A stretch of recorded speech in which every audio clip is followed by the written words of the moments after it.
Welcome back, everyone. Phoebe Robinson here. That's me. And today I'm super excited to invite all of you back inside the PARENS as we discuss some of the systemic issues multicultural communities face in the fight against pandemics like AIDS and COVID. Whew, it's going to be an intense conversation, but a very enlightening one, and hopefully an inspiring one as well.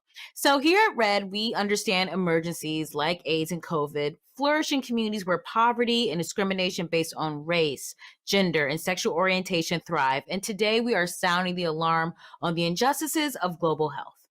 And, being a Educator, as we like to call ourselves, is probably one of the most exciting things that I'm doing in my life because I feel like I'm just truly like participating. I think so much of the world, we're constantly bombarded with different issue after different issue that's hard to keep focused. And I think Red does an amazing job of like bringing us into the fold and having these conversations so we can actually focus on the issue, break things down, and then find a solution. And I think, especially when things such tense this year, all the years since the beginning of mankind, it seems. And I know that's a running theme in my work with my comedy and trying to, just make things more inclusive. And as well with Red, they want to make sure all communities are represented, all communities are getting the help that they need, or getting the support that they need. So it's really exciting that we're having this conversation today. I just want you guys to brace yourselves because I'm about to paint a broad picture, drop some stats on you. I don't want to overwhelm you, but we got to just set like, what is it? The landscape, the background, the foreground, not the foreground, not the side ground. Okay, I'll stop you guys. I haven't had coffee, but it seems like I have. Anyway, to paint a broader picture of some of the systemic inequalities between AIDS and COVID, did you know that wow, this number is wild. 38 million people are currently living with HIV, with the overwhelming majority, over 25 million, 25 million, residing in sub-Saharan Africa alone. Black Americans make up just 13% of the US population, but represent 42% of the country's new HIV diagnoses. Multicultural populations across the US and abroad are not only being disproportionately impacted by this virus, but are also dealing with the burden of COVID. I know that was a lot. We got through it. Let's hold hands as I continue forward. Did you know that Indigenous, Black, Hispanic, and Latinx Americans are 3 times likely to be hospitalized with COVID-19 than white Americans? Racism, underlying conditions, access to healthcare, and exposure due to occupation are only a few of the factors that fuel these inequalities. All of this is preventable, which makes it so unacceptable. To help dive into these issues, we've assembled a great lineup for you all today. These are like my healthcare Avengers, okay? Please join me in welcoming social justice activist, educator, and host of Undistracted podcast, Brittany Packnett Cunningham, Vice President of Social Business Innovation at Merck. Am I saying that correctly, Carmen? MERCK, Merck? Yes, my instincts are good. Carmen Villar, Vice President and Director of Public Policy at amfAR, Greg Millet, and U.S. Head of Multicultural Communications at Edelman, Jackeline Stewart. Wow, you guys are so impressive. Thank you so much for joining with me today. Let's jump right in because we have so much to talk about and not enough time. Before we get into the questions, I would love for each of you to just give like a 90-second sort of amuse-bouche about who you are and how you came into the position that you currently have. Let's start with Carmen. All right. Hi, everyone. I'm Carmen Villar. I'm originally from the West Coast in California. I grew up as a mixed race, as people would identify me as Japanese and Mexican, mestiza, Latina, whatever you want to call me. But working and living always with social justice in the background, Phoebe, of who I am and who I've been. I worked at some AIDS service organizations in the California legislature. I eventually ended up at the Centers for Disease Control, where I worked and lived globally, including 5 years in Africa fighting AIDS. I moved over to Merck and now run our social business innovation group, really looking at how we can increase both our social impact and business relevance. Love it. Amazing. Let's move on over to Brittany. Hey y'all, I'm so glad to be here with some serious experts in the field and with you, Phoebe. My background of activism comes to me quite honestly. I was raised to live this life. I was raised by a pastor and an educator, two folks who were deeply committed, as Carmen already said, to the work of social justice in whatever I'm doing. So I used to be a classroom teacher. I've worked on Capitol Hill. I work in media now, but most importantly, I want to make sure that every single platform I have is devoted to the work of justice, liberation, and freedom for all people. As it relates to what we're talking about today, I know and love and admire a number of people who are living with HIV and a number of people who have experienced the touch of COVID, whether they've personally had it, whether they've lost family members to it. Most certainly, our communities continue to be impacted disproportionately with some of those numbers that you talked about, Phoebe. And last year, I worked alongside some organizations, including the United Way and BET, to raise nearly $19 million and direct it wholeheartedly to Black communities to make sure that resources went to the places that were most in need. So I'm excited to have this conversation today, and I'm glad we're having it. Amazing. Let's go to Jackeline. Hi, everyone. It's such an honor to be here with everyone today. I lead U.S. Multicultural Communications at Edelman, which means that I help our clients and colleagues authentically engage diverse audiences. So that means no pandering. For Latina, who hails from Panama, raised in the Bronx, New York, and came to the DC, Maryland, and Virginia area shortly after that. So proud to be here with everyone and looking forward to the discussion. Fantastic. And Greg, you're up. Terrific. It is really wonderful to be here, and it's nice to see that Afro-Latinos have really come to the party here. I'm also from Panama. My family is from Panama. My name is Gregorio Antonio, and I'm from Brooklyn, New York, the old Brooklyn, not the Brooklyn that we see today, and got involved in HIV work because, quite frankly, I had a lot of friends who were dying around me in my late teens and early 20s in New York City in the 80s and the 90s. And from there, figured I wanted to do something about it, went off to grad and got hired by CDC. I actually worked at CDC with Carmen. We both worked together while at CDC, where I was involved in looking at some of the HIV disparities that we see in Black and Latino communities. After that, I was contacted by DC, the White House, went to office, and they said they needed a scientist to work on some of the disparities work and to really write the president's first national HIV/AIDS strategy. So I went over to the White House and helped write the national HIV/AIDS strategy as well as implement it, and spent 3 years at the White House, and then moved over to amfAR, where I could do both global as well as domestic HIV.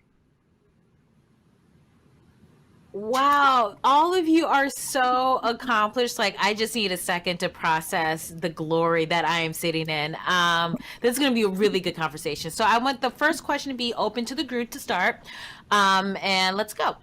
So amid the current COVID pandemic, what are some of the biggest concerns and challenges you guys have witnessed when it comes to the impact on multicultural communities?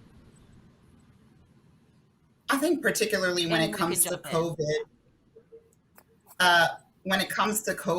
they call the coronavirus novel, right? Because it's new, but none of the challenges that communities of color have faced in the US and throughout the world are new, right? What COVID-19 did was lay bare historic and existing inequities, including systemic health disparities, economic inequality, and broken leadership is really what we've seen across the globe when it comes to the virus. And I guess I would just add that these are not new, as Jacqueline says, but I think also they were brought to the light within COVID, or new or aha moments that we need to address within COVID. But these are social determinants and issues that we've been dealing with for a very long time. And I know, because I know personally Greg, and I can tell from the rest of this fantastic panel that we've all been working on these issues for a very long time. So it's great that they've been brought to light. I think it's a little bit frustrating for some of us, but what I've been saying to everybody is this is our opportunity to walk, and we need to take it and walk through together and really make the most of it and make the biggest difference that we can in terms of health equity. The only layer that I'd add that hasn't already been talked about is the fact that so often we can be told that talking about the disparities is too uncomfortable, so we should just paper over it, right? The reason why these disparities are not new, but they may feel new to some people, is because it's an unpopular opinion. It is the literal definition of an unpopular opinion to talk about something that the entire globe is experiencing and really magnify the ways that it uniquely manifests for different communities. So yes, we are talking about multicultural communities by race, but we're also talking about the ways that this affects people with disabilities. We're talking about the ways that this affects people depending on about ways that this affects people if they already lack access to quality healthcare, which so many LGBTQ folks already do. We have to recognize that, yes, we've all been in the same storm, but we're not in the same boat. And as has been said, these disparities are real, they are not new. But in order for us to make sure that we create a world where these disparities no longer exist, we cannot be afraid to talk about it. I agree with everything that's been said so far. And I think that the way that the narrative of these disparities manifested was so similar between both HIV as well as COVID. So for HIV, at the very beginning of the pandemic, it was a lot of, well, we see Black and Latino communities who are at greater risk. What are these communities doing wrong that's placing them at high risk for HIV? Which, of course, was the incorrect framing for it. And eventually, HIV scientists realized it's not what the communities are doing wrong. They're doing a lot of things right, but these systemic issues are placing them at highest risk. We saw exactly the same thing where people are saying, well, why do these communities have such higher rates of underlying health conditions? And what can we do about that? And you find in subsequent research, it wasn't the underlying health conditions that were placing us at greater risk for COVID-19 hospitalizations and deaths. It was these structural issues that affected HIV as well that was placing us at risk. The other thing that I want to mention very quickly too is that for both HIV as well as COVID-19, at least in the US, people who are living with HIV are primarily men. But the narrative at the very beginning of HIV was that it does not affect women. And that was completely untrue. We knew that from CDC 11 years into the HIV epidemic, that women of color are at high risk for HIV infection. We made the same mistake with COVID, where the narrative at the very beginning was it's primarily affecting men instead of women. But we already saw that because of lockdown, you saw higher rates of domestic violence just shoot up. We see that COVID vaccines and the negative effects are disproportionately impacting women. And when we take a look at the recession for COVID-19, we see that that's disproportionately impacted women, and particularly women of color. So it's really shameful that we're repeating a lot of the same mistakes from the past for both HIV as well as COVID-19. And if I might just jump in on one more quick point that Greg is making, I think this issue about COVID vaccines has also highlighted the issue around access to care and access to things like routine vaccines or routine immunizations. And now we have people that are waiting longer to get care in terms of preventive screenings. They're waiting longer to see their primary physicians, to get the regular care that they, even if it was minimal before, that they may have been getting. They're not even doing that. And so we have a lot of these issues where one has it's become a domino effect. Not only are they not able to get their physician to get that primary care that they may need. That's such a great point. I'm so glad that you brought that up. I want to transition over to Brittany for a second. So you are a trusted voice within the social justice movement. You are one of the few. So what are some of the steps needed to address and eliminate systemic inequalities, especially when it comes to access to health services? Because I feel like that's something that people often forget about when they think about inequality. Healthcare is like the last thing they tend to think about. Precisely. It's the thing that you think about when you need it. And if you're thinking about healthcare when you need healthcare, then you're thinking about it too late. Frankly, this needs to be deeply embedded in all policy conversations. When I was on the Ferguson Commission amid the Ferguson uprising, of which I'm a proud member, one thing we did as we built a report out for the entire community was we looked at racism like the public health crisis that it is. And because we did that, B, we applied a racial equity test to every single recommendation that ended up being put forth. In that test, we asked ourselves two basic questions. One was, how would this affect people across various lines of difference? So if there is going to be a different impact on Black communities or Bosnian communities or Latinx communities, then that is something that we have to pay attention to and actually adjust the policy recommendation to manage and mitigate those differences. The second thing that we asked ourselves is, does it actually create more equity and more justice? We often get into this game where we confuse equality and equity. Equality is everyone having the same thing. Equity is everyone having what they need. And liberation is the removing of the barriers in the first place. So if we really approach this with a liberatory mindset, it's not about making sure that every community gets the same thing. It's about recognizing that folks have unique needs for a whole host of reasons, none of which are about their moral failings, right? We have to recognize that generations and decades of intentional, systemic, political choices have left people in the precarious positions that they're in now. And therefore, any policy created to address those disparities has to take those differences seriously. So the first thing we do is we continue to push this narrative shift. We have to refuse to let this country or this entire globe go back to pre-COVID narratives and understandings of the world. Everyone is saying, let's get back to normal, but normal wasn't working for a whole lot of people. So let's actually create a new normal. And in order to do that, we have to keep telling the narrative. So whether you have a Twitter following of 2 people or 200,000 people, you have a platform, you have influence, and continue to share those stories and the truths of these disparities with whomever is listening to you. The second thing we need to do is advocate. I guarantee you that all of the folks on this call, the communities that they represent and organizers wherever you live are organizing and amplifying the cause to ensure that privilege and that people have the information, the transportation and access they need to make sure that they get the kind of care that they deserve. So start right where you are, research what those local organizations are, and join up with them because they've got the expertise, the numbers, and the commitment to make this thing go. So we keep telling the story and we push for policy change.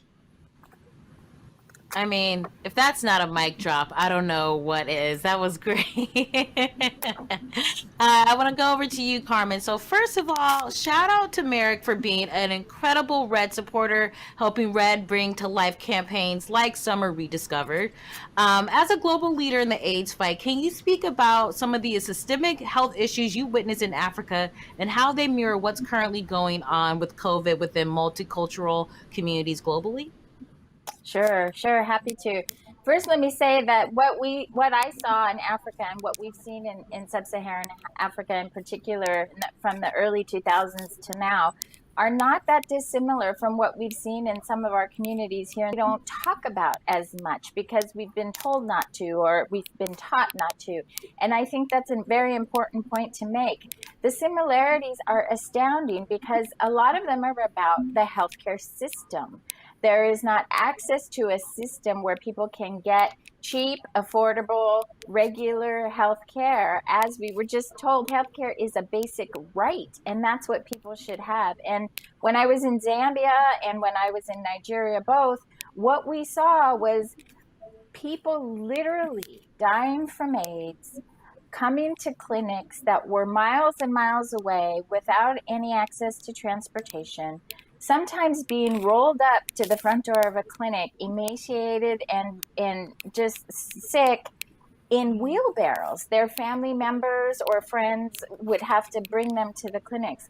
Now, with PEPFAR, the President's Emergency Plan for AIDS Relief, and with all of the support from around the globe, we really saw that change. We saw people have access to treatment, but that was a huge infusion of money and resources on the ground immediately. And I think we have seen some of that with COVID, but we have not seen it to the degree where we know that we can have equitable access for all who need it. So there are very much these parallels, fighting for access, fighting for the right to healthcare, and then addressing the social determinants of health and how we do that. Because that transportation, that way to get from A to B, that way to even make healthcare a priority in your day, because you know you have to work and put food on the table. All of those things are so critical. And the similarities in Africa to what we've experienced here in the U.S. I mean, we have neighborhoods in the U.S. that don't even have running water, and I don't know how many people even are aware of that or talk about that. And, you know, when you're in a situation of extreme poverty or, you know, that really is highlighted even more. So in the US, we often talk about race and ethnicity and in different communities of color, but this has much, much more to do with your access to education, to a job, to those social determinants that really help determine how you can access healthcare. And we have to think about socioeconomic status and how it plays into all of this. Thank you for bringing up socioeconomic status, because I feel like that is something people often forget and just think everyone is starting at the same place on the same field line. And it's like, no, there are plenty of people who have tons of money and there are plenty of people who don't, and that will greatly affect your health. Okay, so I want to move on to Greg. I have a question for you. So last year, you conducted a study assessing the differential impact of COVID-19 on Black communities in the U.S. Can you tell us more about this study and some of the common threads between HIV and COVID that you've seen in your research? Sure, no, I'm happy to. So this was very early on in the pandemic with little bits and pieces that in different cities or in different counties that we're seeing greater rates of HIV in Black communities or in Latino communities or Native American communities. But we didn't have full data yet as of March and April and even May of last year from CDC, because quite frankly, the epidemic was moving quicker than our ability to collect the data at the national level. So since we didn't have national data, my colleagues and I got together and we took a look at those counties that were disproportionately African American. That was, 13 or 14% or more residents were African American. And then we COVID-19 rates on top of that, as well as deaths. And basically what we found is that about 20% of counties in the US are disproportionately African American. But at the time, they accounted for 52% of COVID-19 cases and nearly 60% of COVID-19 deaths. And there was a direct correlation that as you go to counties that had more Black residents, you saw greater COVID-19 cases and deaths, and it didn't matter if it was in urban areas, it didn't matter that it was in rural areas. Now, when we released this study, it made a big media splash, which really took, I think, all of us by surprise. But the thing that, really caught up with me in particular was when I started to see people like Joy Reid, see people like Benjamin Crump and others really use the study and to show how that really addresses some of the inequities that we see among African Americans and dovetails with these inequities. And right after releasing that study, we did a second study where we found exactly the same pattern for Latino Americans. And we found again that these underlying health conditions are not associated with these greater rates of COVID-19 or cases or deaths, that it was rates of unemployment, it was rates of poverty, it was rates of not having insurance that were all associated with greater rates of COVID-19 cases and deaths for Latinos as well as Black Americans. So we're among the first data going out there showing that. And then we published another paper after that where we looked at segregation. Our country has a really nasty history with residential segregation. It was essentially built into the law, particularly right after the Depression, where the federal government said, we're going to invest in these communities and we're not going to invest in these communities, and actually map them out. And if you take a look at those maps through today, you see that there's this history there where you still see greater rates of HIV, you see greater rates of asthma, you see greater rates of cancer in those places where we have not invested historically. And we found exactly the same thing with COVID-19. In those communities that were primarily white, you saw very few cases or even deaths of COVID-19. Those communities that were primarily Black or Latino or mixed, you saw much higher rates of COVID-19 cases as well as deaths. And that's something that persisted over a period of time. So there's really this whole inequity issue that we have got to deal with that's systemic. And I just want to, magnify what Carmen said, because people really don't understand the country that we live in. The country that we live in, more than a quarter or a third of Black and Latino households don't have a full kitchen or a laundry. The country that we live in, 2 million Americans don't have running basic water.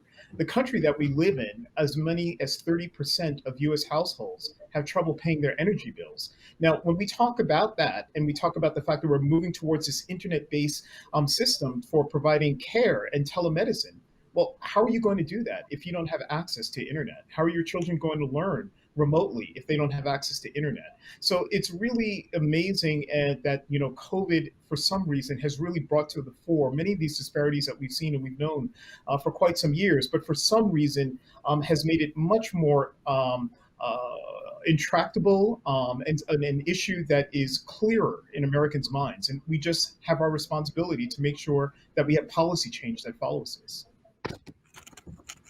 Thank you for sharing all that information. So many people watching are going to really take that and run with it. At least I hope.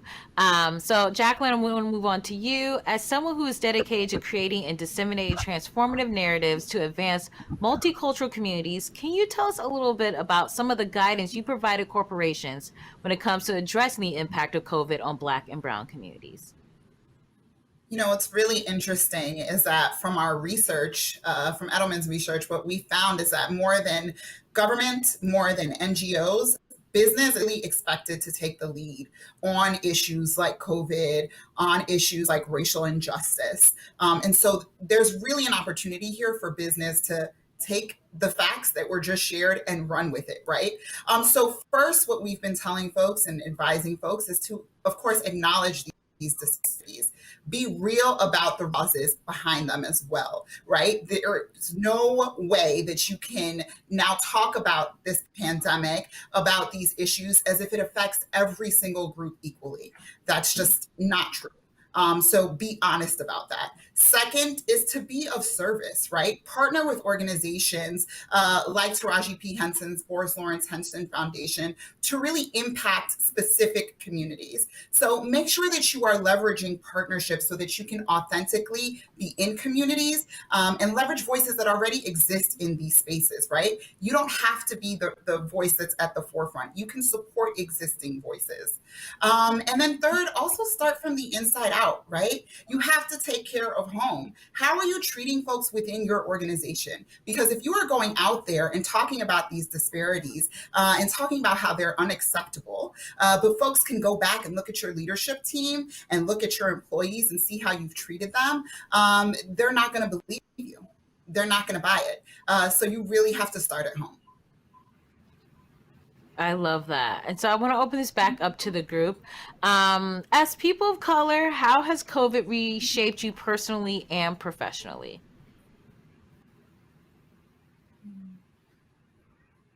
Jump in just if I can, real quick, and say that not only as a Latina, but also as an Asian American, I have had this craziness in my head around COVID, right? There's this natural fear, and you want to stay healthy. You want to do everything you can to keep your family and your friends healthy. At the same time, we've had this huge Asian hate issue where my mother has told me she's afraid to go out and about in the stores and so forth.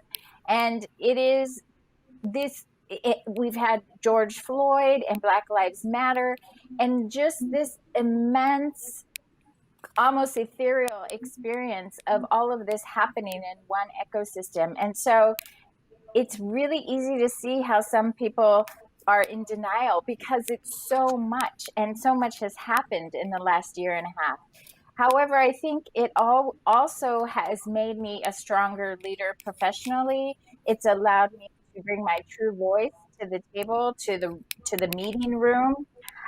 There's still some fear and hesitation around that. So I find we really have to support each other, and we have to find the other brown or Black face in the room, and we really have to make eye contact and make sure that, you know, we're getting that support and that feeling. But also to the point made by Jackeline around partnerships, we also have to look at how we're working with others. Are we working with the right partners who are going to help us reach those communities most in need? And, you know, I am in corporate America, and sometimes we do business as usual. And so the last year has really challenged us to think differently, to look inwardly, to think about who we partner with and how we conduct what would have otherwise just been business as usual. Yeah, I would say personally, it's totally changed, you know, my life. I've lost 3 people within the span of a week. And if I didn't understand the urgency of this issue before then, I surely knew it then. Professionally, I took my personal experience and was able to leverage that in how we, you know, help shape our clients' approach, it really drove home that they have to take action. It's no longer about words. It is about what you are doing in order to help people not only deal with this crisis, and I'd be remiss if I didn't mention, we're also dealing with the resurgence of the movement for Black lives, right? So it's not just about what you say, but it's about how do you bring all of these issues together and really take action to help mitigate the negative impacts of what these crises are bringing to our communities. So much brilliance has already been said. I will add that I think personally and professionally, it helped me reprioritize and be urgent about the right things. In the glorification of busyness, grind culture, as we so often call it, prior to the pandemic, there was a way that the pandemic forced all of us to pay attention to what and who matters most, to pay attention to our most basic needs, our physical safety, our mental well-being, the safety of our family, friends, and community. It helped us to remember that we are not just individuals surviving in the world, but we are only as free and as well as our neighbors are. And it helped us to, I think, connect those dots back to the kind of communal values that, especially for people of color, have always been essential to who we are and how we've been brought up. And so, there are certain things that I let fall off of my calendar personally, and there are certain things that I let fall off of the agenda professionally because we had to step it up in other areas. So that urgency to ensure that healthcare is experienced not as a privilege, as a right, but as a right. The urgency to ensure that the money that we see in municipal budgets is not continuously going to institutions that do not serve us well, some of which actually kill us, but that money is actually going into fair housing, livable wages, good schools, strong education systems, ensuring that the water that we drink and the air that we breathe is all healthy for us. That's actually where our tax dollars should be going. And so reframing the narrative, reframing the agenda alongside thousands of other organizers in this country, and really pushing the global imagination, not to just what has been or what incremental change can look like, but what actually must be if we are going to survive. We have to recognize that in the middle of a pandemic, people came out of their homes to protest any number of things, right? And they did it at great risk to their own health. And they did it on a planet that is currently under threat because we have not taken seriously enough the issue of climate change. So when you look at all of those existential realities at one time, I believe that I and a lot of other people have a different sense of urgency, not to keep kicking the can down the road about what matters and not to keep fighting for a little change here and a little change there, but to recognize that people need urgent material changes that are felt in their everyday lives. And if we're not urgent about that from our neighborhoods to Capitol Hill, then what are we really doing? Yes. I agree with all of that. And I think the other thing too, for me, I think if anything, it gave me hope, and gave me hope professionally, mainly because, when I think about my college's motto is voice crying out in the wilderness. And that's really what it feels like as a researcher who does disparities research going on for more than 25 years. It feels like you keep doing the work, you keep showing where the problems are, and no one is listening. For the first time in the last year, it felt like we finally pierced the veil, that people are listening. And now we're deputizing millions of people who understand exactly what's taking place. Not only in the US, these disparities are also taking place in Canada. They're taking place in the UK. They're taking place in Scandinavia among Black and brown populations there, in France. And then, of course, the issues that we have in making sure that COVID-19 vaccines go to some of the places that we need the most, particularly in Africa and parts of Asia, and certainly Latin America and the Caribbean. I think the second thing that gave me hope as well is the fact that we could actually have honest conversations where we could say and talk and name institutionalized racism. It's been really interesting when you take a look at the research literature. There was a review that was done of all of the literature up until 2019, where they only found 22 mentions of institutionalized racism in health. Since COVID-19, everyone is talking about institutionalized racism and how it affects health and systemic racism. From the American Medical Association to the American Public Health Association, NIH and CDC are also talking about institutionalized racism. This is all a good thing. We can finally talk about the root causes of what's taking place. And if you're able to name it, then you're able to come up with solutions to address it. So we're finally moving on the right path. And can I just add that to this really important point that just got made, that happened because the kind of people that you're seeing on the screen have made it happen.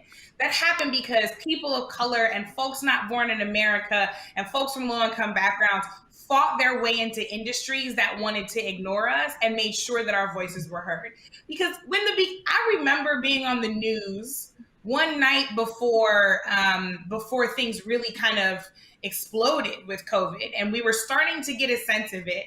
And I said on the news, I have a distinct feeling that the people who are going to suffer most from this are the folks who suffer most from medical apartheid as it already exists. Black folks, indigenous folks, Latinx folks, low-income folks, elderly folks. I said this, and people talked to me like I had lost my mind. Like I was just, like I didn't have a mountain of evidence in front of me to let me know that even though the coronavirus is novel, medical apartheid is not. There's nothing new about this. Our communities know what is being done to us. Our communities have been crying out for a long time. And so I just want to express a level of gratitude to all of you who have been doing this work, writing the papers, funding the research, taking the trips to make sure that people can no longer ignore what our mothers and our grandmothers and our fathers and uncles and brothers have been saying for so long, that we have not been treated equally by the system, and it continues to kill us. The fact that these words are being mentioned in all of those places is not by accident. It was done with great intention. Yes, and I would just say to keep going on that is that we have to keep pushing. We have to keep strong, and we have to continue to show up. I'm at Merck is a great company. We've been led by one of the very few African-American CEOs in the private sector. He is about to retire. He has a great legacy of being outspoken. We have, used that to inspire us, and he has advocated on his own, both inside and outside the company. But what's going to happen? Where are people in business the most trusted places, as the Edelman Trust Barometer shows us? We have to continue pushing, whether it be academics, activism, education, whatever it is, private business. We have to keep on this moment and keep pushing through. I think that's the perfect way to end this conversation. Keep on pushing. Don't stop. We are making change happen. We cannot give up. So thank you to Carmen, Jackeline, Brittany, and Greg for joining me today. And to everyone watching at home, RED has tons going on this month. So head on over to red.org/summer, where you can get involved in other cool stuff this summer, donate, or just learn more about their work and ways to fight against pandemics. I'm Phoebe Robinson. Thank you guys so much. Bye.